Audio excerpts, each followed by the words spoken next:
在を卒業時半や腹見た自証券も回復同一細工役者利子低い空意識色即税空即税式重装病死薬部尿税者利子税証目総務省不上不増減税国中分子無事創業式無限意味で新無式証拠密無限界内し無意識外無無明薬無明人内し無老死薬無老死人無苦種滅度無知薬無得意無常不公母大三角暗夜腹見たもし無定義無定義無空音理最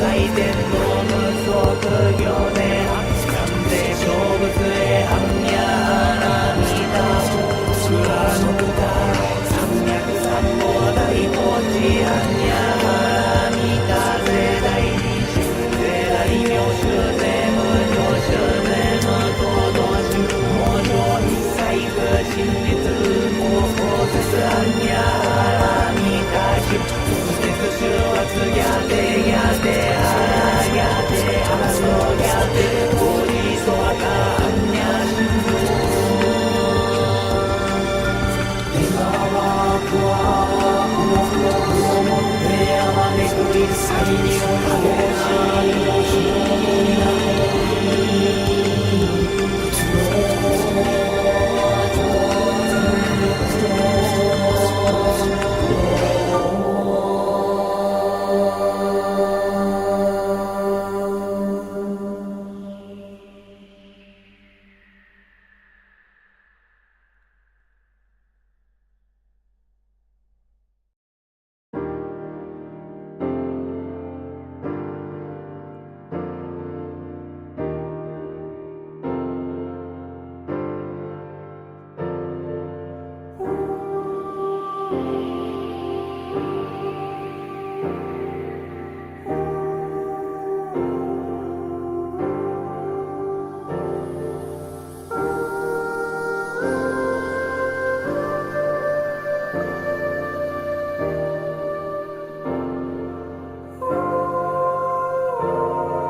And welcome, ladies and gentlemen, back to the Valley of the Judged.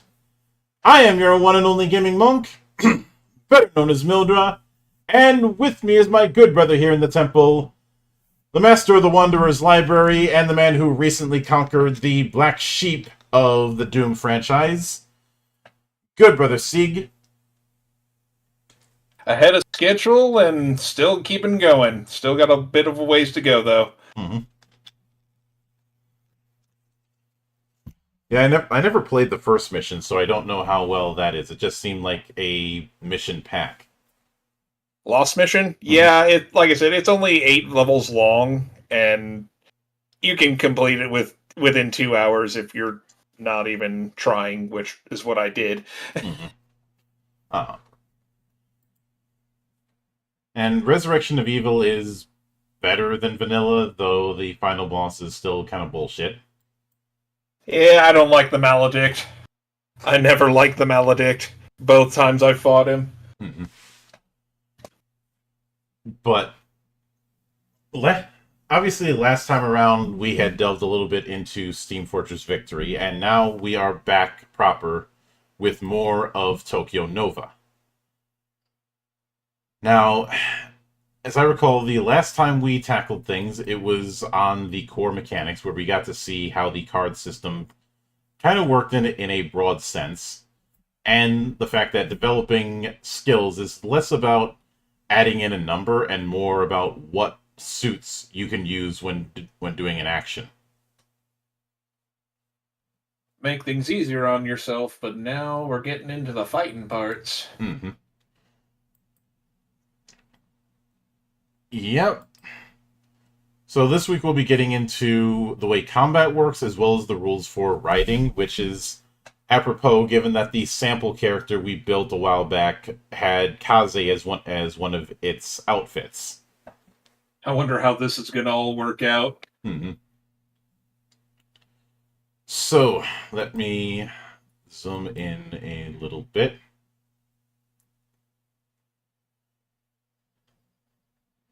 So I first, like this little graphic here. Yeah, so first we get into what is combat.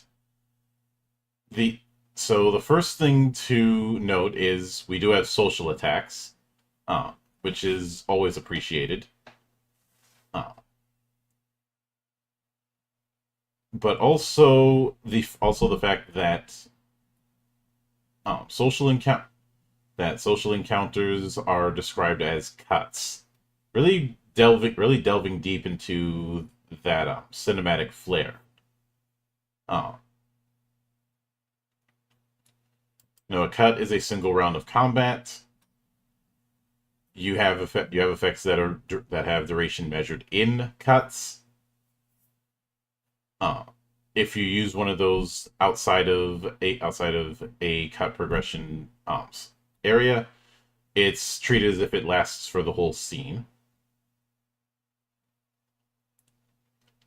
And beginning in it. So then we get into action rank. This represents the amount of actions that you can perform during a single cut. You each have one action rank, but certain outfits and style skills may alter this. So essentially an AP, and because of the fact that you only got one action, this firmly places this game in the Theater of the Mind camp. Mm-hmm. Which is honestly fine. You're not going to find a whole lot of games that want to do grid combat in the Japanese tabletop space anyways, just because there wasn't a wargaming scene to support it. Mm-hmm. But also, I have a hard time envisioning this game using grid combat. It just doesn't fit. Yeah, looking at this and looking at the little graphic here, which kind of, I guess, depicts how the game is played, I can sort of see that. Mm-hmm. Yeah, but then we have combat speed, which is basically initiative. It is the sum of reason plus passion plus life divided by 2 plus any modifiers. And obviously what actions are. So a major action is what you'd expect and costs 1 AR. A reaction does not cost AR, it's treated as an opposed check. A minor is what most people would view minor actions being. They're usually performed directly before major actions, and you have 1 minor action per main process. Then move actions, which are directly before minor actions, and you've got 1 per each. And then auto is free actions. So even if you only have one AR, it's not like you have one action, period. You have a order of operations.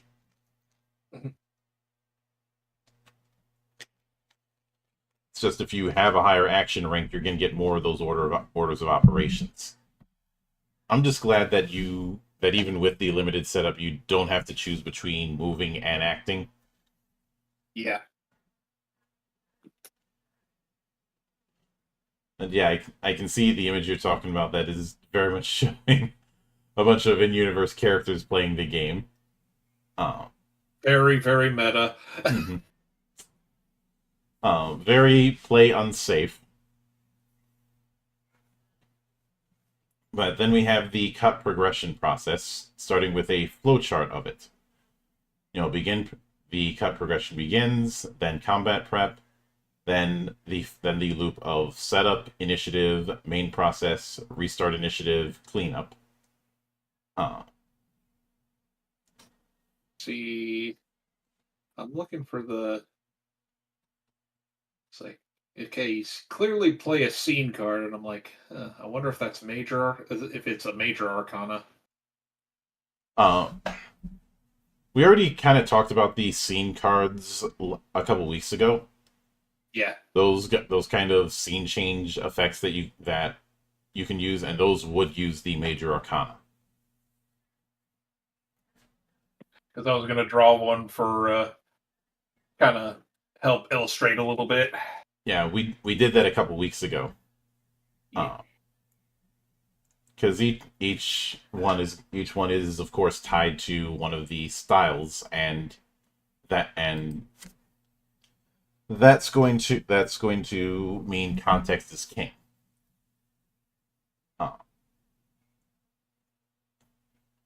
But see, after setup, then there's initiative. Then the main process where you utilize the actions. Then the cleanup process, which is about what you'd expect something called cleanup process would have. And after that, it goes into a bit more detail with each.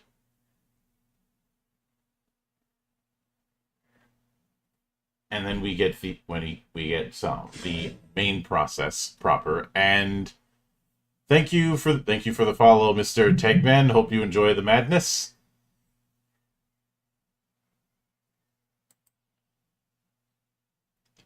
But hang on a second. I knew something was off. Uh-oh. Because my playlist wasn't playing. So let me fix that. Oh no.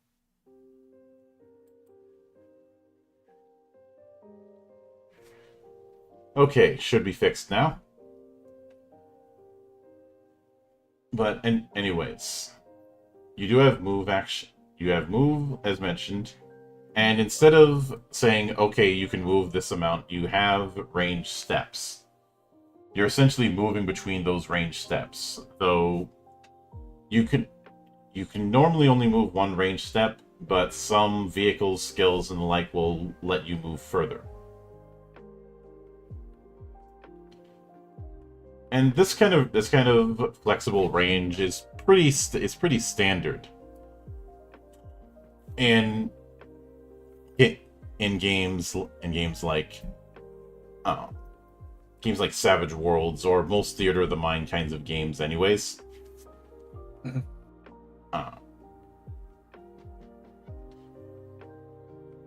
And of course, if you're within close range to another character, you're considered in engaged. You're considered in melee, and getting out of it is not easy.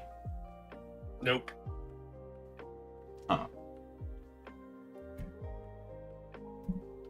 This is where the blockaded rule comes in, basically saying you're not going anywhere until I say so. But I think the big thing we wanted to look at is how attacks work, which is the next flowchart that we see here. Declaring an attack, confirming the target, then performing a hit check, which we'll get to in a moment. Then the defender gets a reaction. You determine success, and then damage calculation, as well as a damage card.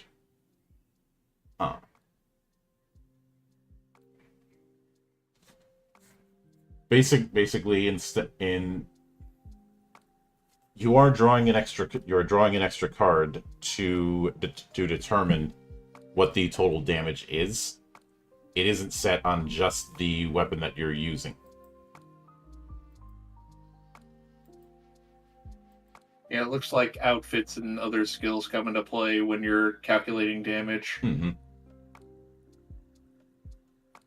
And obviously, if you've got stuff to reduce damage, that's where it's going to come into play as well. Yep. You can either play a card from your hand for damage, or do a blind draw. Which, for those who didn't see the early ends, the blind draw is basically you draw the top card from the fate deck, and that's your result.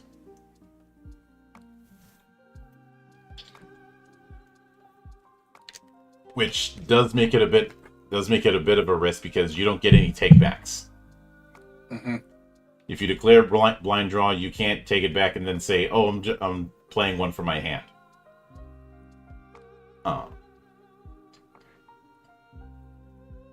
After that, you look at the wound chart to determine what sort of wound you inflict based on the damage that you dealt, and any derivative damage as appropriate. The exception to this rule is troops, who are basically mooks. They don't have a wound chart, instead they just have a troop number. And extras, you don't even have to make a check for them. If you attack an extra, you automatically hit.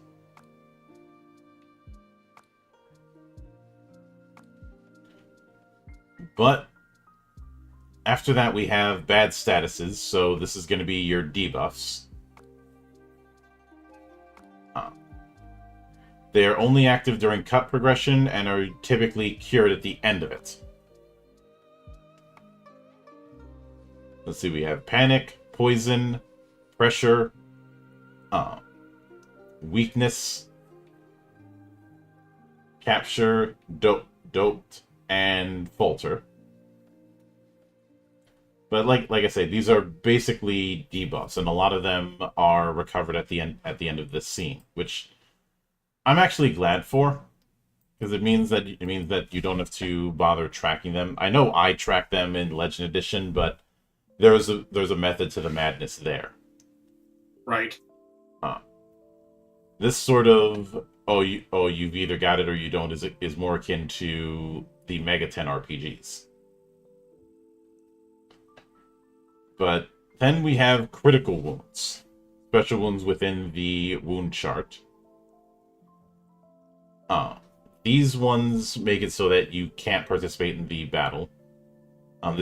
Of course, critical wounds are either unconscious or stupefied, dying or coma, or dead or catatonic.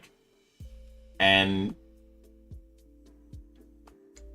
both of them have a target number and recovery time.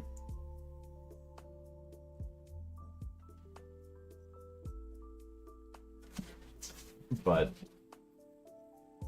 let's see, after that we have physical attacks, which more or less works on the same setup that we've mentioned. Yeah. And do you remember when we did character creation, it talked about control rating for the 4 stats? This is where this sort of thing is coming in. In other words, your core stat also determines the defense when that stat is being used or targeted. So let me see if I. So for example, if someone's targeting the character, the life stat of the character we made, they'd have to beat a 14. his life is 7. His control rating is for the life stat is 14. And that's to determine if it hits. On the other hand, you can do a contested thing using dodge or parry. With dodge, that takes the evasion skill, unless you're operating a vehicle, in which case you use operate for it. And parry uses the melee skill, of course. Yes. So after using a parry check, you lose 1 AR. I'm kind of iffy about that. That's something I probably end up ignoring, just because I don't want people to think that I need to hold off on whether or not I use my parry. Like, if you're in the fray, you're going to be trying to parry or block or dodge anything that's coming at you. Yeah, because if you don't, you could end up Pylard. Mm-hmm. But physical damage is, of course, determined by the attack rating, the type. So we have slashing, piercing, impact, and special. Special can be from certain style skills or from things like energy weapons.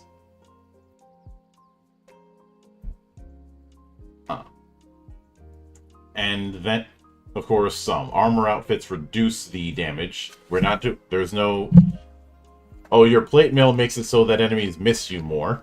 Which was always one of the sillier things with AC. Like, if a target can't beat your AC, then they don't hit and don't do damage, so it's technically a miss. So it puts in this implication that that heavy armor somehow makes you missable when it's more that you're just not feeling it. This isn't Fire Emblem, and you're not a freaking like one of the heavy knights. Although, if Fire Emblem RPG doesn't sound like a terrible idea, and people have dipped into it. But of course, we have this is where we get the chart regarding how injuries work, because there isn't necessarily a HP system in the traditional way. It is all wounds. Your damage determines what sort of wound you end up taking.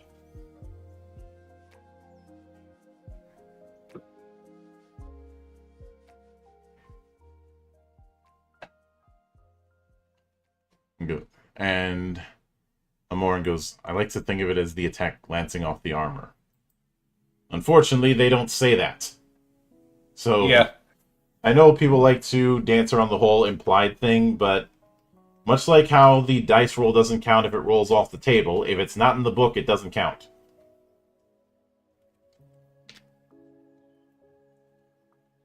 I'm pretty sure everybody has that rule. You know, if the dice bounces off the table or the designated spot, then you re-roll it. Yeah, that's a rule I use at my table quite a bit.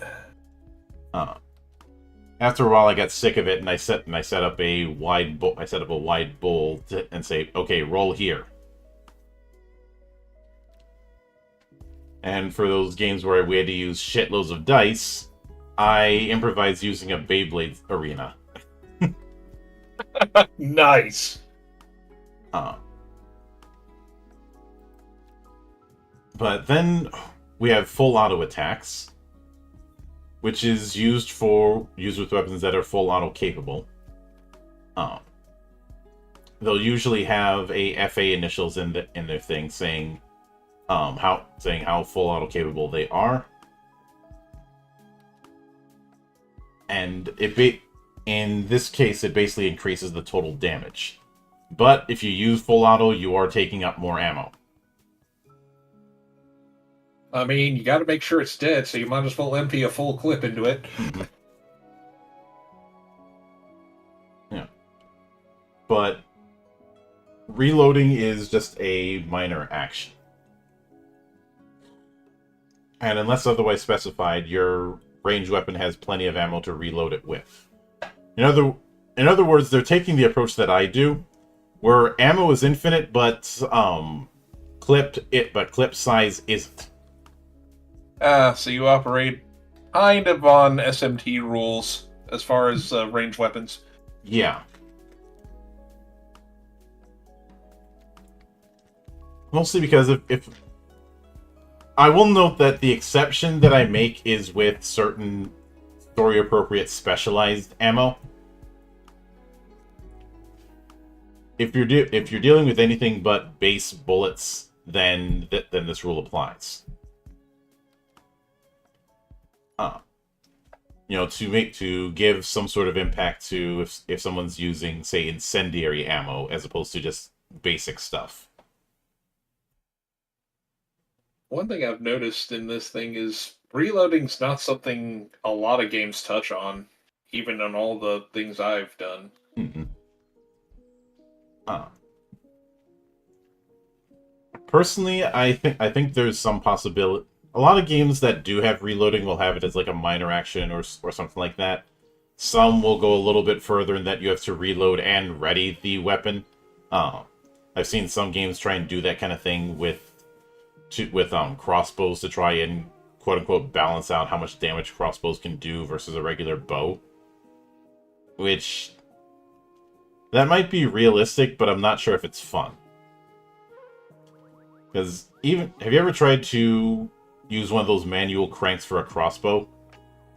No, I have not, but I've seen it done and it looks frustrating. Yeah. If you're even slightly off, you got to do the whole thing over again.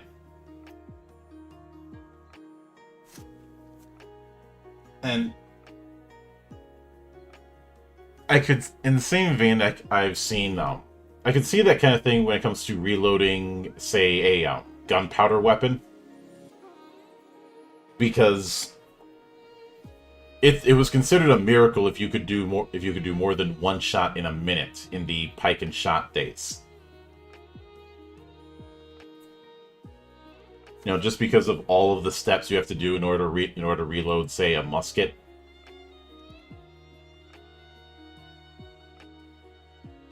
Put in the powder, put in the ball, prime it down, get it ready, ready your shot, boom. Mm-hmm.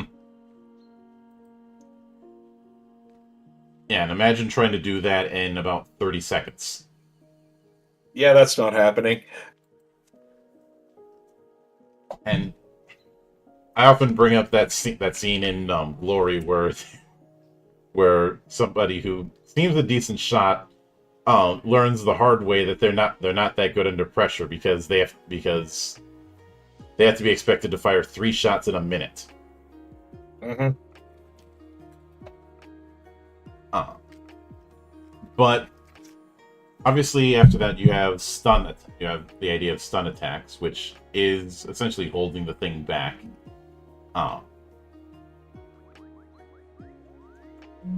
And with a stun attack, you're essentially capping it at 10, forcing them to make a self-control check to not be knocked unconscious. But then we have mental attacks, which can be anything from magical hypnosis to cyberbrain hacking to just good old diplomacy or aggressive diplomacy.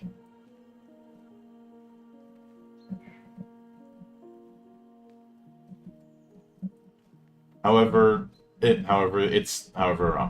mental attacks are not really associated with weapons, with certain exceptions based on your choice of outfit. There are outfits and skills that can increase or decrease the damage of mental attacks. But much like with physical attacks, it is hard value plus or minus any modifiers. And if you hit,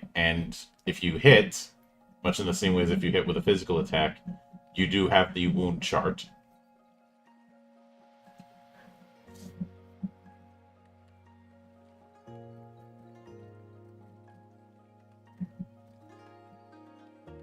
And it goes all the way from 0 to 21 or higher, which is spiritual death.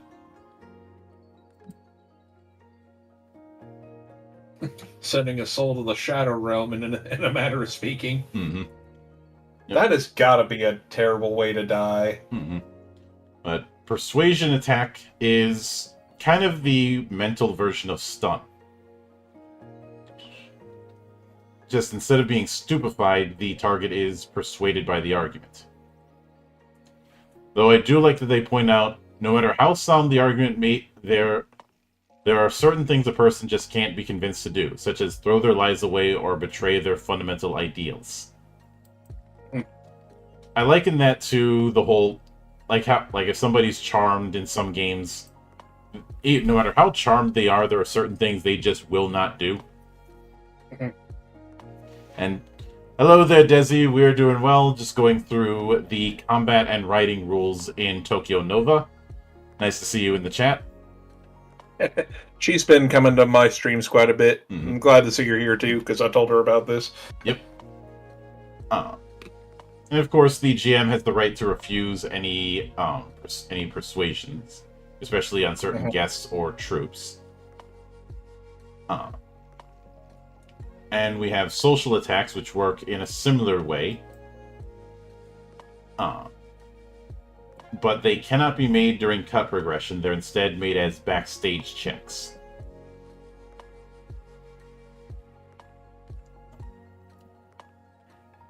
And defending against the social attack is a stature reaction.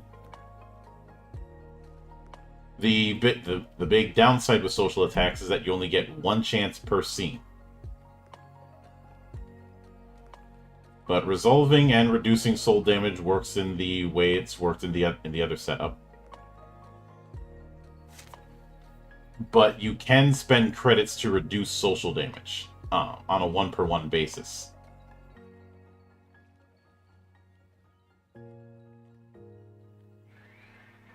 God, I'm looking at the social wound chart. Jeez. Mm-hmm.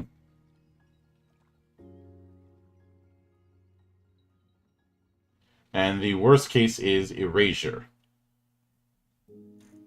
Which, it goes, unlike the other effects, Erasure only takes effect at the end of the act.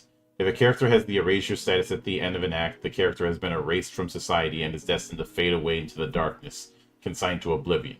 In other words, they will never have another chance to appear in a future act. So you can't just go off into exile, you're just gone. Mm-hmm. As far as the game is and the world is concerned, you do not exist. Yep. But then we have vehicle combat. Starting with the attack and defense rating of vehicles, obviously, which works the way you'd expect.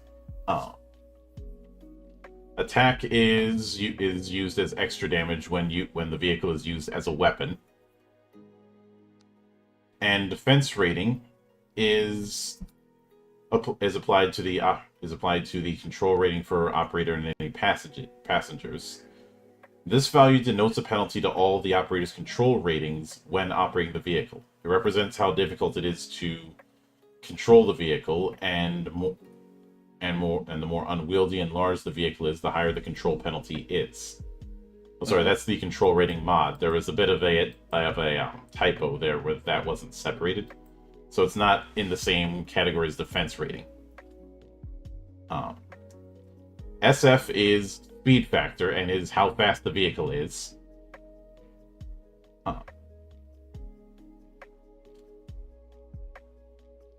Now, typically your movement is not going to require a check, but if one does, it'll be an operate check.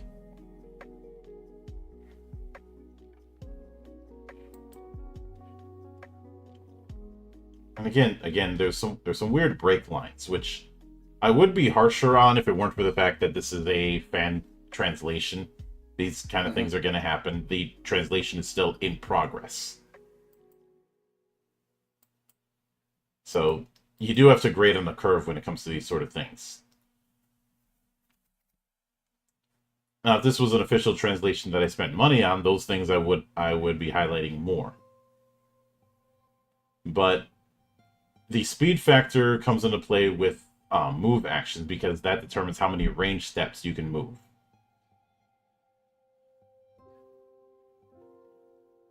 And again, if you're trying to move past a blockaded engagement, then you have to use operate instead of athletics to get out of it. Mhm. So athletics also falls into the role of, say, tumble in certain games. You know, that's how you get out of out without provoking AOs or the like. Yeah.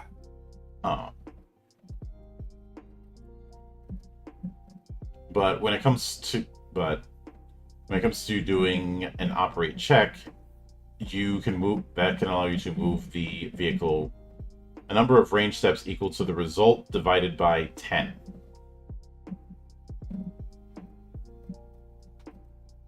You could potentially move a lot or very little. Mhm. Which certainly makes sense because you're not really going to be able to gun it as easily if you're in the middle of a vehicular firefight. Of course, if there's another vehicle in the same engagement as you when you attempt to move, they can try and stop you using the operate skill. Mhm. And if they succeed at that opposed check, then you don't move.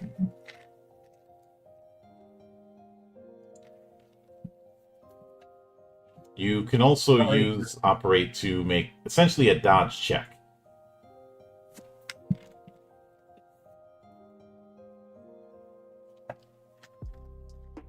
But this is another reason why I'm glad the game doesn't use grid combat, because part of the fantasy is going to be those high-speed chases. And I have seen games that use grid combat try to replicate chase scenes. It doesn't quite work. Yeah.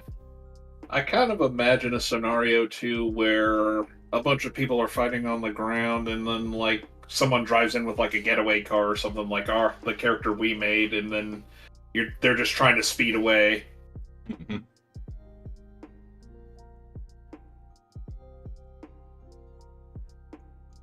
Pretty much. And when I think about grid combat, because I remember one infamous attempt at trying to do grid combat in tabletop form was in D20 Modern, and that was enough for me to say I am never doing a chase scene on grid combat again. I am doing it abstract. The only time I've ever tried to do vehicular combat was in one of my night shift games, where the Sage was trying to rescue some people in her Chevelle, and ended up hitting some zombies on the way. Yeah. A long time ago, I did a vehicular combat thing because I wanted to introduce some elements of Twisted Metal Black into the campaign. Oh, yeah. You know, the best Twisted Metal. Sadly, that is not one I have played. The last one I remember playing was 4, and it was fine. That was the 989 era, and that era is not looked on as fondly. Like I said, it was fine. It wasn't great. Oh, sorry, 3 was the 989 era, which 3 was awful. Yeah, and somebody thought they'd be... One of David Jaff's employees thought they'd be cute and asked him to sign a copy of 3, and he was like, okay, I can either sign this and fire you, or not sign it and keep you employed. That's just mean. You know, back when David Jaff actually had a sense of humor and wasn't a complete dickhead like he seems to be these days. Self-righteous dickhead, more so. He really should have taken the L when he got blown out over the whole Metroid Dread thing. No, that's something I hadn't heard about. He tried to claim that that the levels were poorly designed, and while there's problems with Metroid Dread, that wasn't one of them. And in the process, he exposed himself as not being able to play Metroid proper, because he couldn't figure out how to shoot diagonally. So, of course, people made Dean Takahashi jokes at his expense. Oh God. Because I know you were around for that. Oh yeah, for sure. If I remember correctly, I think it was the Cuphead thing, and then it was the Doom thing. It was mostly Cuphead, though people did a bit of digging, including myself, and found out that he was kind of a repeat offender. Oh gosh. Like he went through about half of the first act of his playthrough of the original Mass Effect without realizing, and spent none of his skill points. Oh God. Ended up pissing off the 40K fan base when he said that Space Marine felt too much like Gears of War. Which, that's a hornet's nest I don't think you should kick. Nope. Not even touching on the one. Let's move on. But getting back on the rails, after the combat, we have situational rules. The first of these being info gathering checks. And this is where things like the contact skills and the society skills start to manifest. Mm-hmm. Each topic is a separate check. An info gathering check is a single action, so you can't use those kind of things in combos. And it is basically what you think it is. It is a check for gathering certain types of information. I think for this reason, I'm glad that this is why I'm glad that the way skills work in this system is not doing a standard bonus kind of approach. Because otherwise, I'd have the same problem I have with the way knowledge skills work in a lot of games. Yeah. I think the only it looks like the results may only yield like a certain number of info or like certain little nuggets of info. Mm-hmm. Pretty much. Then we have appearance checks, which is essentially a check to show up in a scene.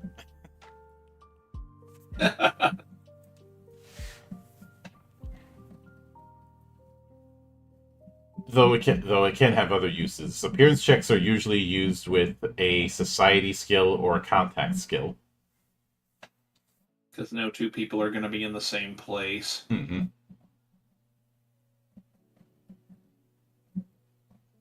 And the target number is based on the security rank of the area you wish to show up in, or the security rating of the residents. Well, that's interesting. That's a new thing for me. And if your outfit has an appearance penalty, which some outfits do, that can modify the total result. Mm-hmm. Although in the case of like rank yellow and red, it doesn't modify it at all. But that also means that negative outfit modifiers don't apply either.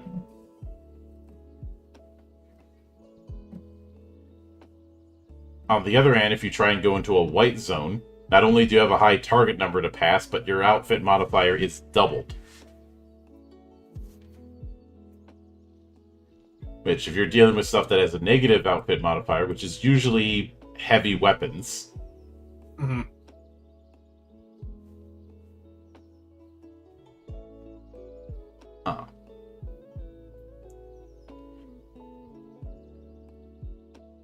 And of course, we also have the concept of ghosts, which are characters who participate in a scene while not physically being present. I'd say this is meant to represent the behind-the-scenes hacker on the team. Mm-hmm.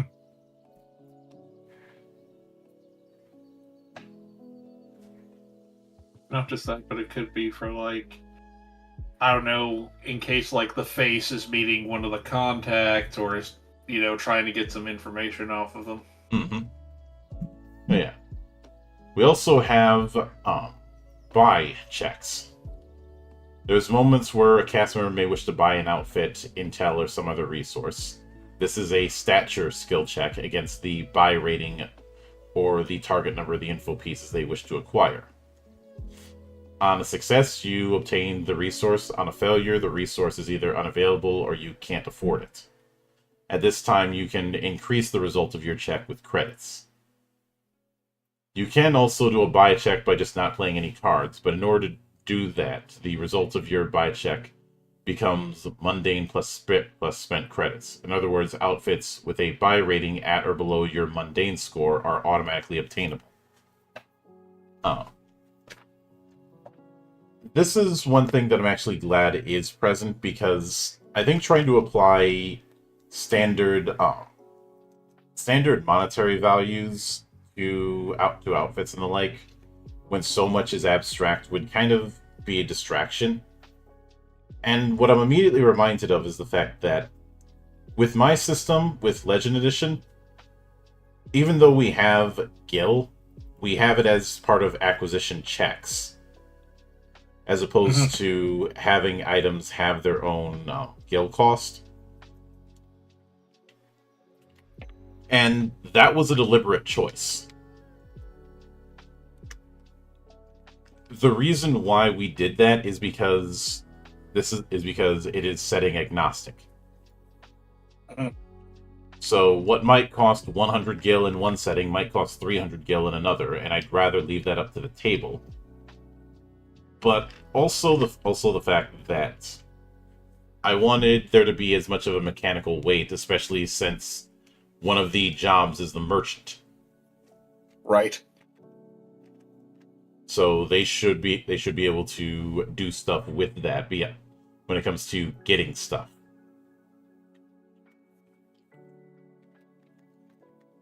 I was loosely inspired by the way the alignment rolls work in Eclipse Phase, especially the fact that you can burn alignment points if you fail the roll. Mm-hmm.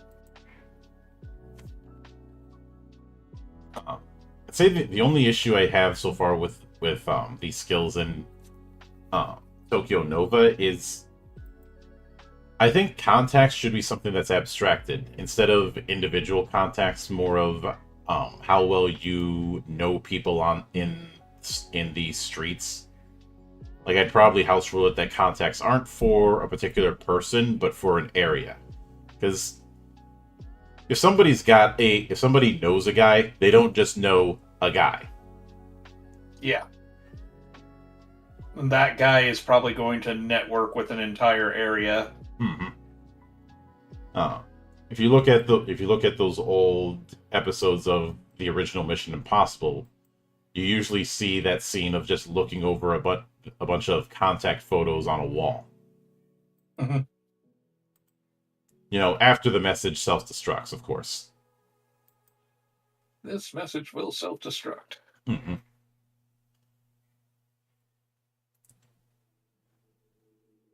But then we have, and I don't know why I wrote it as writer rules, because it's ruler. So let me fix that. And obviously the ruler is the GM.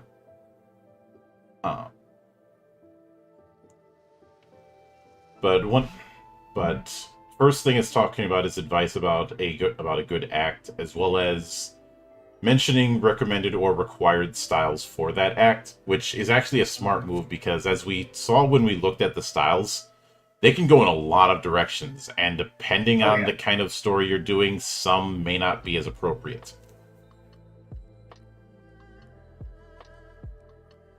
There's also the fact that because of the miracle system,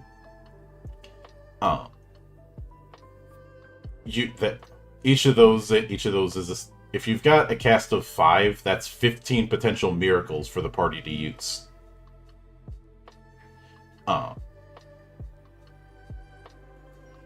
Some of them sometimes it might be less, but some of them might get more use if you've got somebody who's got more, who doubled or tripled down on a particular style, but you get the point. Yeah. But of course, then it does talk about the research phase and preparing info pieces.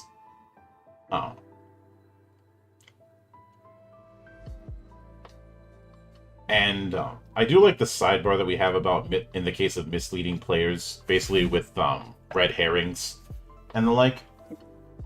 Yeah. Because who knows, your contact may be double-crossing you. Mm-hmm. That's just one such scenario I can see with this. Yeah. But it does advise not to overdo the whole wrong keywords thing, because that may lead to no progress. Yeah.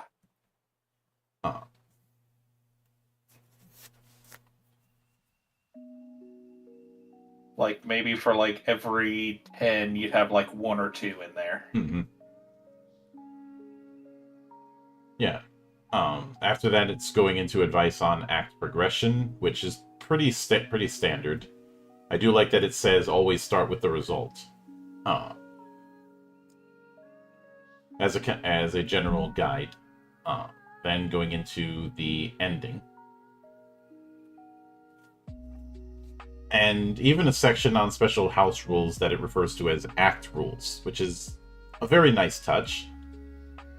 I mean, house rules are going to be inevitable, but it's better when a game is throwing you a proverbial bone for it.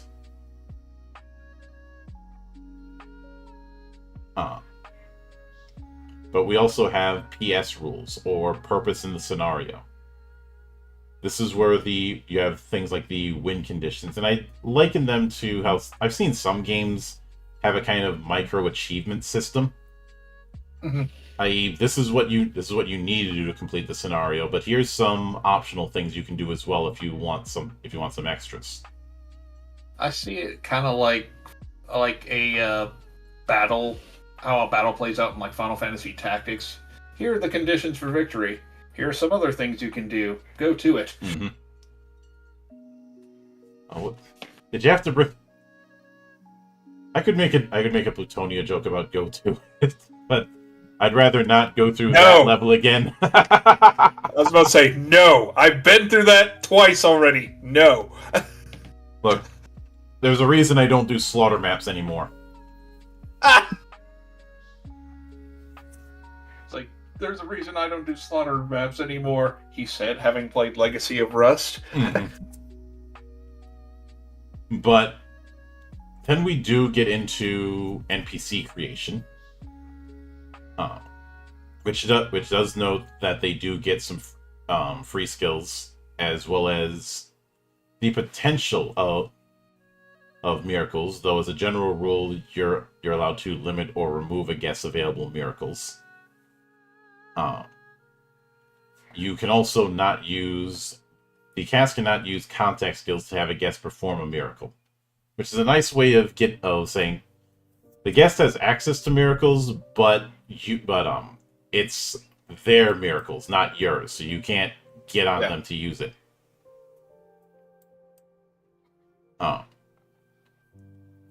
And you have a similar thing with troop creation. Troops only have one style, and they don't get miracles, because that would kind of defeat the point. They're the fodder, so it would make sense for them to have only one style. Pretty much. And the attribute and control rating of that style is set, but it can be modified with the troop level.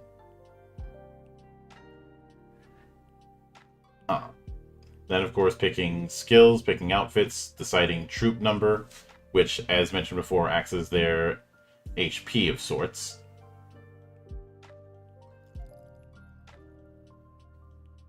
But it also modifies their combat speed. And Then we have some of the other rules involving chases. So if you want to do a chase scene, then you can. Then that is one thing that can be done. It does talk about how it's explored more in the other side supplement. As far as I'm aware, that hasn't been translated yet.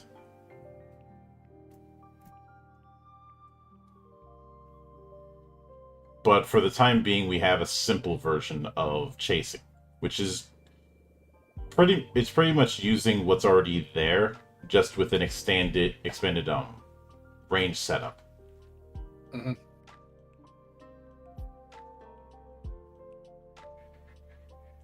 Namely, tiers of the extreme range, for instance.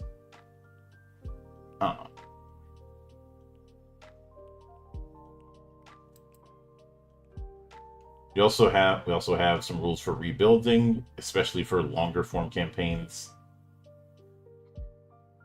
and whether or not miracles can cancel each other out, which I think that's something that should be a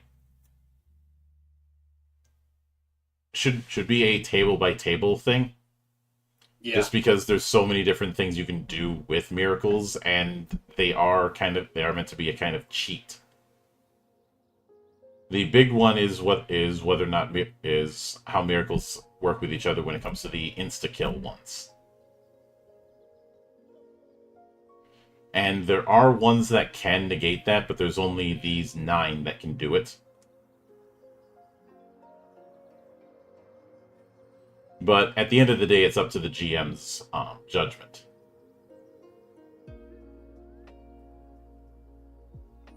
And we kind of hinted at this earlier, but this is also a good spot to talk about the access cards.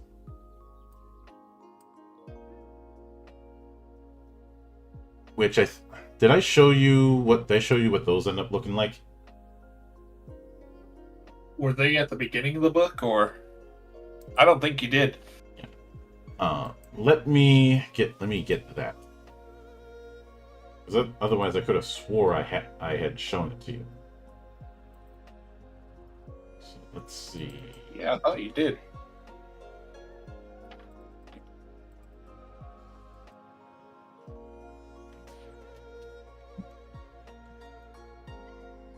Yeah, I guess not. There are 8 cards that are referred to as access cards, and I'm going to send them to you directly. I'd like to show them on stream, but that is gonna be a bit messy.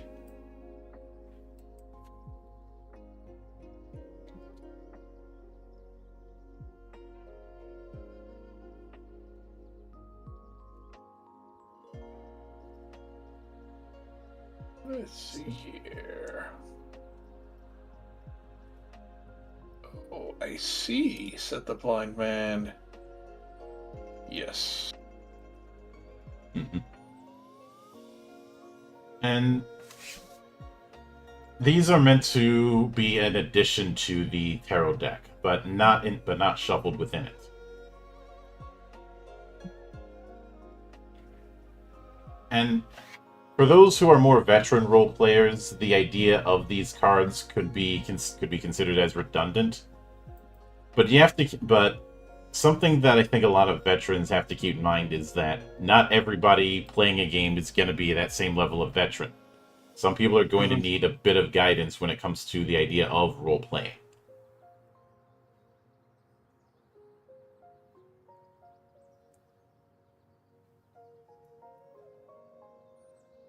Which is why there's the things like the trump card here, as well as yes, no, and the like.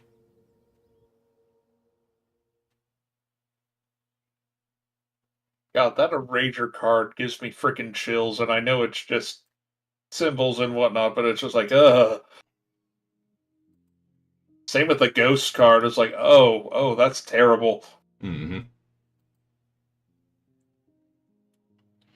Yeah, the access cards are more to represent what kind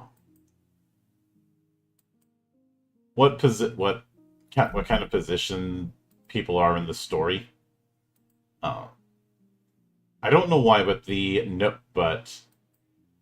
behind the scene card ends up reminding me of some of like the tail end of Ava, and I don't know why. I think it's because of the font. Mm-hmm.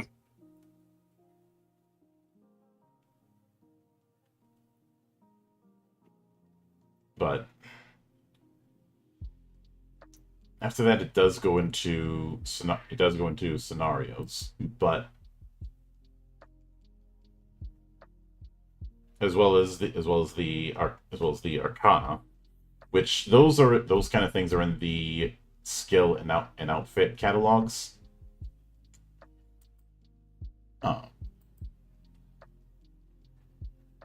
Which we did kind of talk about.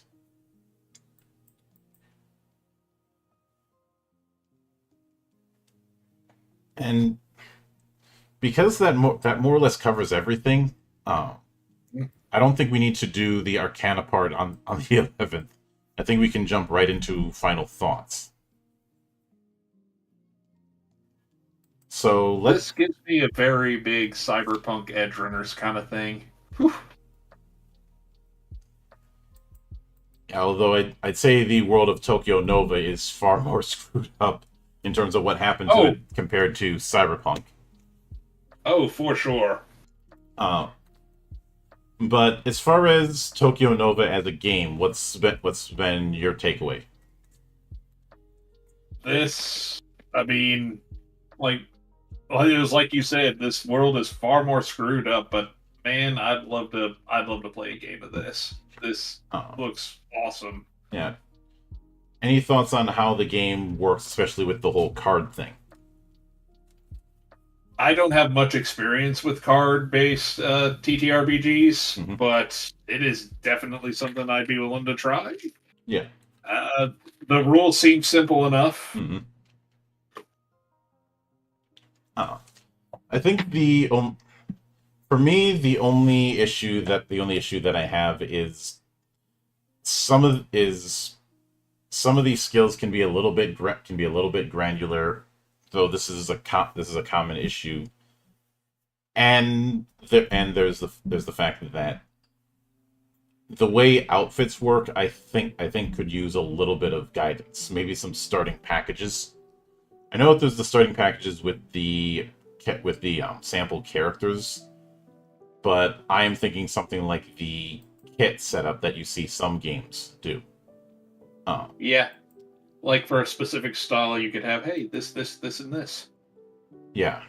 As a suggestion, since you have a certain number of outfit points that are separate from how you get things for outfits and anywhere else. So, but that's really the only nitpick that I have. Everything else, this is a case of strongly recommended. Mm-hmm. I know some people are hesitant about the idea of card based, and truth be told, I think the only thing that would take some getting used to is the fact that aside from style skills, having levels in skills just determines what suits you can use instead of numbers going up. Like adding modifiers to other, to your checks and whatnot. Which is a bit of a whiplash, but once you understand how it works, it doesn't become as much of an issue. And I really like the style system that you have here. Because you accomplish 3 things. You have a archetype you can build around, though each individual one has a lot of variety in terms of what you can do with it. You have the miracles, which you can use to really change the scenery. And you have the fact that the tarot deck can be used as a kind of scene change. To allow people to mess around with the narrative a bit more than normal. Definitely keeps things fresh and exciting. Like, wait, what's going on now? Mm-hmm. And as a result, that's why I feel like it should get the stamp of strongly recommended. For sure. Even with some of the nitpicks that I have, those are not nearly enough to bump it down. I do understand why the outfit and skill catalogs were put in separate PDFs. Because we didn't get to it too much in this, but the outfit and skill catalogs are both pretty beefy. Sheesh, just the outfit catalog alone is like over 300 pages. Yeah. The outfit catalog is 306 pages. The skill dictionary is 305 pages. It can get a little bit confusing in the sense that you have the way style skills work and the way skills work. But I can't really think of a solution beyond retitling something. But if somebody wants something that's in the cyberpunk fantasy approach, but isn't as granular as Cyberpunk or Shadowrun, Tokyo Nova can be a suitable alternative. One that's in that middle ground between having a degree of crunch, but not being as granular as those two games, but also not being as narrativist as some other alternatives. Mm-hmm. Because I talked about this on Twitter earlier, but there's this narrative within the TTRPG space that somehow less crunchy mechanics automatically means better roleplay or more roleplay. And I reject the idea that it's some kind of binary, or that it's some sort of pie where more of one means less of the other. I feel like that's something that comes from one system brain rot.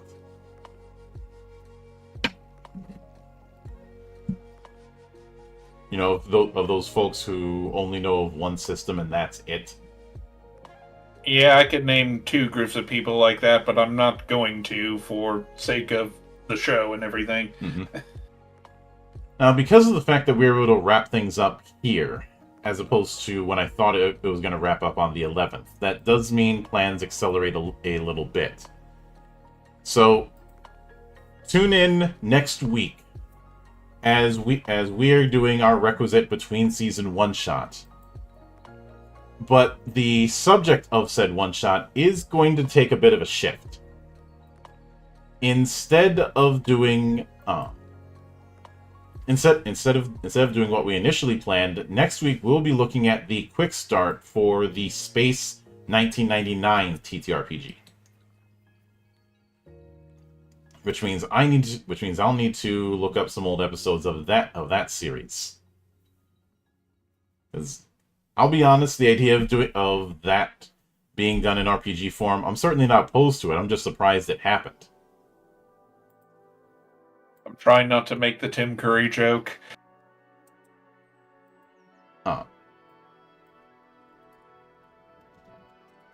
Plus, I technically haven't covered any game in this series that uses the 2D20 system. Oh, that uses 2D20? Yeah, it's published by Modiphius. Oh, wow. So that's something to keep an eye out for, and I do hope to see you all for that. But until then, on behalf of the good brothers present and not present, my name is Mildra. I am your gaming monk. Stay fucking frosty, everybody.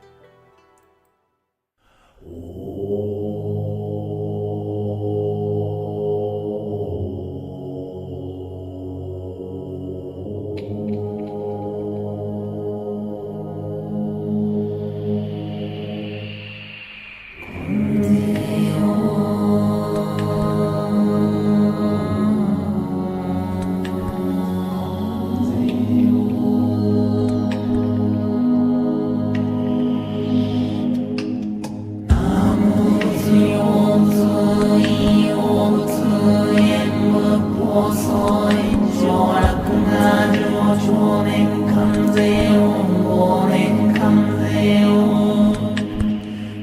年々上新規年々売りし関税を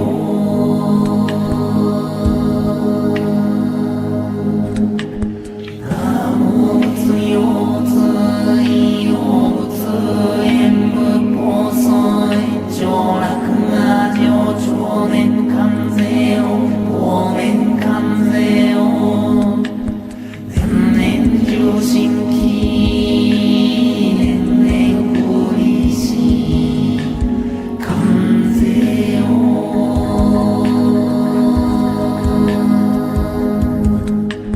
ナモ仏用仏意用仏縁無法相上洛が上少年関税を忘年関税を年々重新規年々売りし関税を